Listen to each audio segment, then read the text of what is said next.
Hey folks, it's Paul here with my buddy Ben. We're gonna do a little after action review. We got back from Industry Day a couple hours ago, getting ready before bed. Just wanted to give us a few notes, or give you guys a few notes on our thoughts on how it went. First off, I think Industry Day is starting to die out. Weather was great, that's a change, but not a lot of people, and less vendors are starting to go because it's really expensive for them, and for the last couple of years, feedback I've gotten from them is like, it's not worth it anymore. That being said, with not a lot of people, it was actually pretty cool. Ben, this was your first Industry Day. Yep. What stood out today to you? I would say the Gen 6 Glock for sure. You know, the hype is real, I guess is the tagline there. It's an iterative change, but yeah, I was impressed with it. The palm smells really nice, nothing crazy, but it does feel good in hand. And I wouldn't say I was a huge Glock fan prior to that.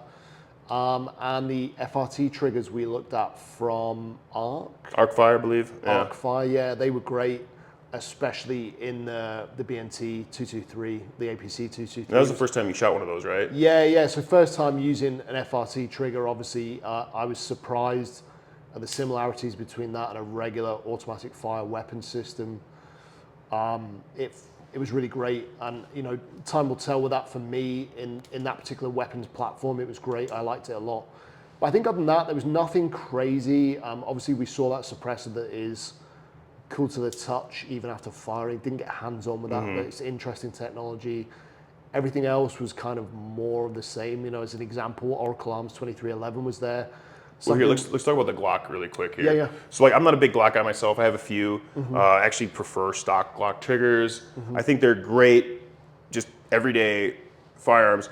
The hype is real. It is really cool from the few rounds we've shot. I think I shot maybe 25 rounds from a couple different ones.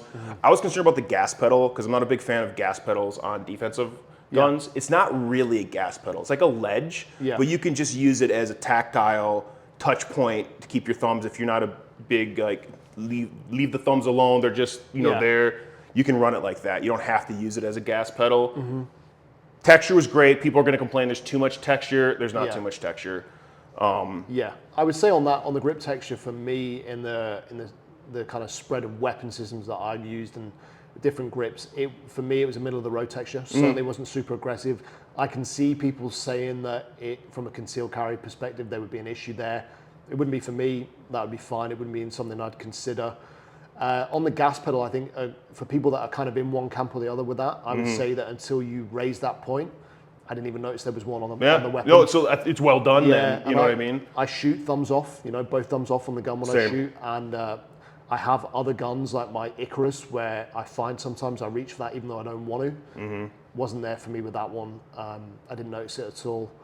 So yeah, all in all for me, grip was great, ergonomics were great.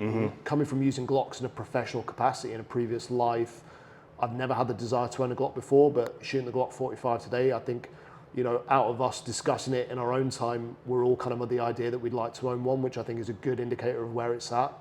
It's not going to blow your mind if you've shot Glocks before, but it's definitely a nice change. And if you're in the camp where you would like to own a Glock, but you've kind of been up and down between the grip angles, between that and other weapons and stuff, I think it's a good place to step in. For me, it's a decent enough change where I'd own one, and I never thought really that I would own a Glock. Didn't really care about them that much before. So yeah, great. I'm gonna grab one. And as far as grip texture, like I'm an M&P guy, like the 5-inch M&P. I had to wrap the grip to keep from getting a rash and destroying my shirts until it wore in, and it's not that bad. It's different. It's a different texture though. It's not like that 200 grit sandpaper. It's definitely raised more. I think if you're coming from previous Glock generations, you're going to be surprised at it, and I think you're going to enjoy it. For me, it's always been a thing with Glock. I always felt that there's not enough grip on there, so I liked it from that perspective, but it certainly didn't feel overly aggressive to me. It's there, you're aware of it in your hand, but I feel locked in, and I like it. So, Flux.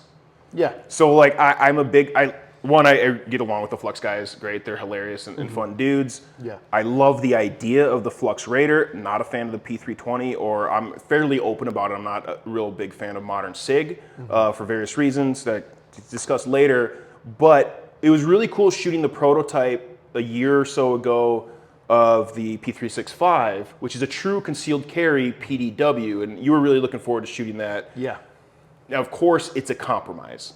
It is a major compromise, but how did you feel coming off the range with that? Honestly? Yeah, so I guess a really, really small backstory to that obviously is I'm a 365 owner, and that's where you and I diverge on that subject. We're both in agreement on how we feel the SIG as a brand, but the 365 I feel is a great platform. I'm aware of its issues in terms of internals and longevity, but I like the platform, and I was interested in it because I'm an owner, not just from a perspective of what would be good for the audience, for your audience. Yep. And I found it underwhelming, I would say is probably the best way to describe it. Certainly, feel in hand was okay, the way you shoulder it, and we were firing the SBR version, to be clear. We didn't get a chance to fire the... Which, if we can clarify, the SBR version means it has a legit stock on it, and not like another compromise with some type of brace. Which is, to quantify legit stock, it's an 1.5 inch square of platform in the shoulder. I haven't fired the pistol version, but I could sort of tell straight away that it feels awkward. You feel very hunched over. You feel like you're just swallowing up the weapon system. You're all over it, and I didn't feel it offered that much, in all honesty, in terms of recoil mitigation. The expandable or like quick release stock, I don't know how they were terming that, but the mechanism on the side of the platform to release that was catching on my forearm, so it wasn't opening cleanly when I played with that. I know they said you can remove that, so if you're drawing it from the holster, which is a cool thing, I'm sure people have seen the Instagram videos of the guy from Flux running it real well, which was kind of what intrigued me about it in the first place. It didn't feel as intuitive as that in hand to me. And I just felt it was kind of okay. I went in thinking it was going to be great, and maybe that would be the evolution of my 365 as I maybe move to a different EDC in the future. But overall, I was kind of just like, nah, And also keep in mind, we very, very brief experience with it, right? Yeah, for sure. There's training and whatnot, but I knew you'd be honest, and that's the whole point of this, to be informative and whatnot. And yeah, I kind of feel the same way. It is an extreme compromise. I think there's something there, but I mean, I carry a PCC in my backpack every day. Yeah. And I went with something larger because it just, you're looking for more points of contact, controllability, a force multiplier is what you're looking for.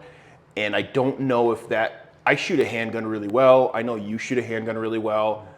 Is it, from your brief experience, do you think it's the force multiplier that's worth it? And I think, where I was looking at it from before today was that it was a bridge between a concealed carry weapon and a PCC. And if I was to be brutally honest, I wouldn't say it's a bridge at all.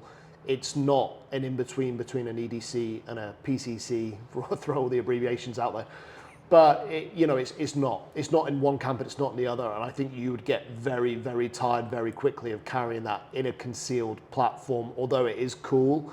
And the way that dude from Flux runs that is cool. At the end of the day, it would be like carrying a much, much bigger platform than really you needed to for the benefit that you're getting. I don't really see it as much at all. So cool in concept.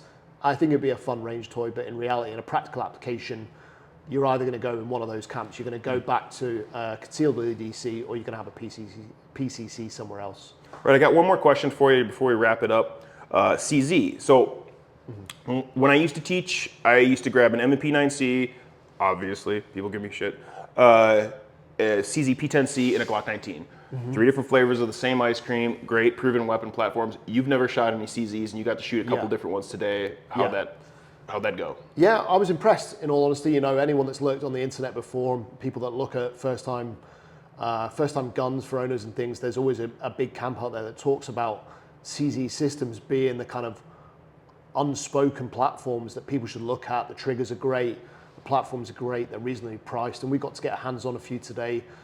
Again, I was interested in the P09C Nocturne initially because that DASA. You are a DASA guy. Yeah, I'm a fan from back in the day, and it was something that I wanted to see what it looks like now in a smaller, like more everyday capacity firearm, and it was cool. It was okay. It was cool.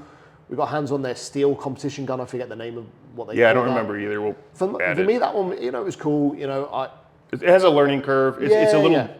It's very, very Gucci, very cool. It feels a little bit unbalanced to me. True single action too, which is nice. Yeah. Trigger was great. Barely anything there. Like maybe a 1 pound trigger. I'm like trying to find the wall and I have an ND. Yeah. Like in the safe direction of the range, but like I didn't mean for it to go off. I'm like, where's the wall? Oh, there's the wall. Oh, okay. Yeah, but I think again we're all in agreement to say that standout was that P10, the comped P10. And the price integrity point? $549 retail. For a legit comp barrel. Yeah. Like, yeah, like a chunk port. You know, this is the other thing that people get into the weeds about, but it's a chunk port on a named comped gun. Yeah, it was great. Yeah. It shot really well. Trigger was great for a striker fire gun. Fantastic trigger. Handle great. Ergonomics were good. Good in hand. Good size for an EDC. And, you know, we haven't got the time today to get into the debate of ported guns for EDC or comped guns for EDC and the benefits and drawbacks there. But I liked it. I liked it a lot. Shot really well. And I think it's an absolute standout at that price point. Yeah, for sure. Cool, man. All right, well, we're going to go to bed early, and it's his first SHOT Show. Yeah. So the walk-in is like the best part. Looking forward to it. All right, folks, thank you for your time, and yeah, we'll see you later.